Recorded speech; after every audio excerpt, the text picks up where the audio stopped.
new study found that the tiny plastic particles containing toxic pollutants tend to collect in a hot spot in a nasal cavity on the back of our throat, and in a deposition rate depending on our breathing speed and or breathing conditions. And the particle size found 5.56 micron size is deposited in our airways. Actually, I want to just stop you there. Sorry, Dr. Plackal, I just want to stop you there. That's really shocking. You're saying that micro and nanoplastics are accumulating in the back of the nasal passage? Throat. Nasal cavity, back of nasal cavity and back of throat. So, hello and welcome to the Circularists. I am delighted and thrilled to be speaking with Dr. Geetha Plackal. Geetha, we have a number of titles here for you, including LinkedIn influencer. You're a marine biologist, you're an eco-influencer, a sustainability advocate and educator. You are the director for the World Alliance for Planetary Health. You are a director with Ocean Integrity, an environmental project that cleans oceans. You're based in Kerala, India. What have I missed? There's so much about you. What have I missed in that introduction? Could you tell us of any other projects and titles and directorships that you hold? Chair at a Sustainable and Long-Term Economy, Italy. Chair for India. Yeah. Okay, wonderful. And also ambassador at Island Innovation. Yes. And ambassador at Rumtech Europe. These are soil remediation work. And Island Innovation is the largest organization for the whole islands in the world. We are promoting their sustainable development and climate change mitigation, and trying to save or conserve the biodiversity in all islands and helping them to come out from this sea level rise and such issues. So, Dr. Plackal, you are involved in so many projects, in so many initiatives. You hold so many directorships. You are a powerhouse of influence and activity. So I have some questions for you. Where did this begin for you? You clearly are driven for the planet. Where did it begin, this passion? Thank you. I get this from my childhood, and because my mother always talk about some stories related with the wildfires in forests and some bird nets and their mother and babies stories and everything. And once my mother told me like that, one mother and the babies are in a nest in one jungle or in a forest area, and when wildfires occurred, the mother can fly away, but babies cannot. So that mother flying around that nest, and she cannot fly away from that nest without her children, kids. So that I was also crying when I heard that story. It's make me something like that. We need to conserve everything. If humans are fired on that area or in a forest area, we need to stop such activities for save such poor animals and birds, because they don't know how can they survive or how can they fly away or everything.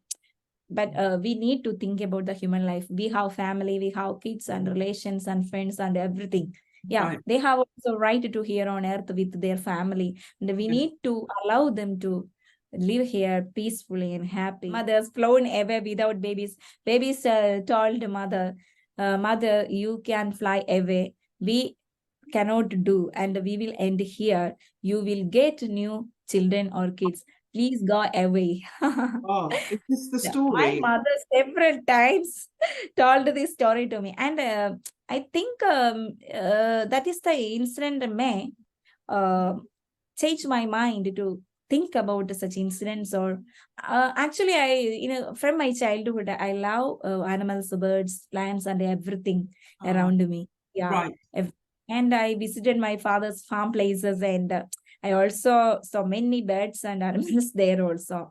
I have opportunity to interact with everything. What I'm hearing there, so from your earliest childhood, you listen to stories that your mother told you about this bird and her children and the consequences of climate change. And you have taken this to heart and run with this and made such a powerful career out of this. Yeah, behind every person's birth on earth is something like that, some plan or some decisions or some duties on earth.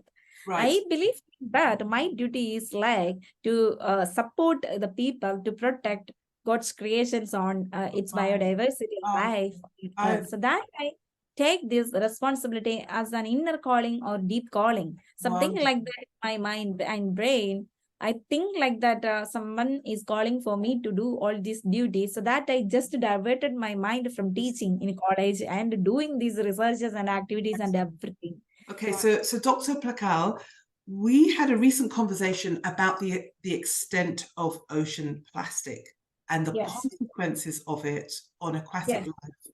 And we had a brief exchange about some innovations of taking that plastic waste and doing something with it. Could you talk a little bit about some of the projects you're involved in? I am environmental director at Ocean Integrity. That company have many branches in several nations, and we are doing plastic cleaning from marine environment, coastal areas, and also the dumping sites in many places and countries. And we are seeking we are using the help from fishing communities and the fishing people, because we know that the collecting plastics from aquatic ecosystems are not easy at all. And so that we are using the help from fishing community people, and they are going with the net that patent for that company to collect the microplastics from water. And that net is useful to collect microplastics, and it's do not affect the any marine life or aquatic lives, and they are they save that organisms in that environment and only collect the particles from to the land. And along with that, they are collecting the big or micro particles or bottles and every carrying bags and plastics bags and everything. And we are using all these plastics into the land and collected into the one place and using and conversion or conversion and or recycling for building some useful materials. And one is the bricks for building or construct materials or homes for the poor students, and another one is making shoes and bags for students from schools in that poor community. Thus, in such a way, we are using that plastics in a sustainable way for the helping to community also, because we know that they are struggling to find their livelihood in some days in a rainy season, some harsh environmental climate or seasons.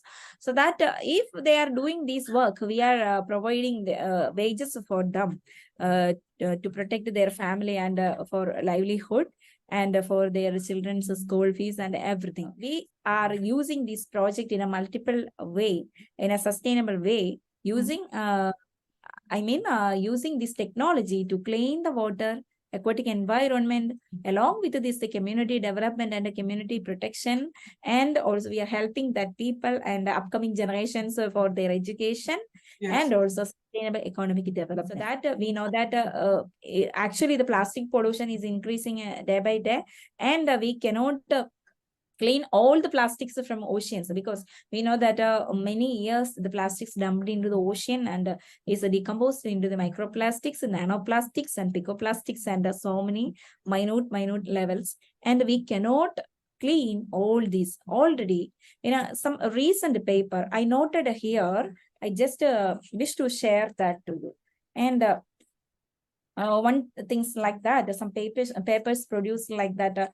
A new study found that the tiny plastic particles containing toxic pollutants tend to collect in a hot spot in a nasal cavity on the back of our throat, and in a deposition rate depending on our breathing speed and or breathing conditions. And the particle size found 5.56 micron size is deposited in our airways. Actually, I want to just stop you there. Sorry, Dr. Plackal, I just want to stop you there. That's really shocking. You're saying that micro and nanoplastics are accumulating in the back of the nasal passage? Yeah, Throat. nasal cavity, back of nasal cavity and back of throat or esophageal or our regions and deposited in something like that, or pharynx or something like that in our digestive systems. If we consume, it will go to the digestive system, with some fishes or aquatic fishes or consumption of marine products and everything. I think this article is published in a Physics of Fluids. That journal published this article in this year, and warned that the tiny particles generated from the degradation of plastic products can pose serious health risks, including to the respiratory systems. And a computer model to analyze this microplastic transport in human body. And also some scientists from from Australia also joined in this work. They found that the University of Technology, Sydney in Australia, they found that this important discovery about the pollutants deposition in our throat area or in our respiratory systems and backward in our nasal pharynx or some regions.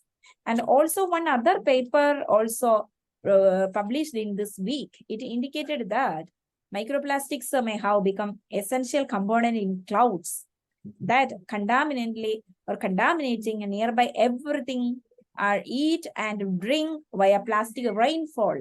The scientists explained that paper published by Wang et al. 2023 this year from Japan, that their research on the airborne hydrophilic microplastics in cloud water in a sky and at high altitudes and their role in cloud formation. They are collected sampling from Mount Fuji in Japan, and that scientists are analyzing the microplastic contents in that rainwater. They found that important findings from their research come out. That is this different types of polymers included in that rainwater, and one type of rubber also included in that. And the researchers said that these airborne particles originated primarily from seawater or ocean water. Okay, so that we just think about that coming from the ocean water. How can we detect or mitigate these issues from globally? We cannot do something like that. We cannot do overall cleaning or everything. But one solution is there is only cleaning some parts or we need to reduce the use of single type plastics, and we need to reduce the dumping plastics to everywhere in our land. Dr. Plackal, it's incredulous, don't you think, that the extent of plastic manufacture and use is unregulated? It's totally permissible. We know that it started from land. This is horrific.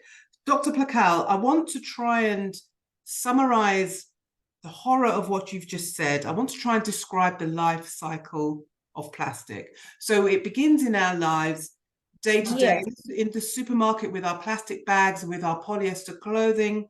These things are dumped and thrown away and make their way to waterways and to the ocean, where they degrade into nanoplastics and microplastics. And then, as if that's not bad enough, when water evaporates, cloud formations contain microplastics that rain back down on us, and humans ingest the nanoplastics in fish and in drinking water, and you're telling us we're actually breathing them in as well. They're accumulating in our organs. Yes, it also affects our drinking water also.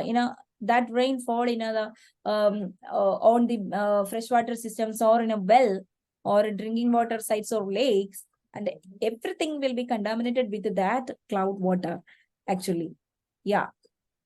So that we need to concern, and we need to take necessary actions soon to reduce or stop the so much or excess plastic productions again and again. Dr. Geetha Plackal, thank you so much for joining me on this call. I look forward to many more where we take deep dives into various topics.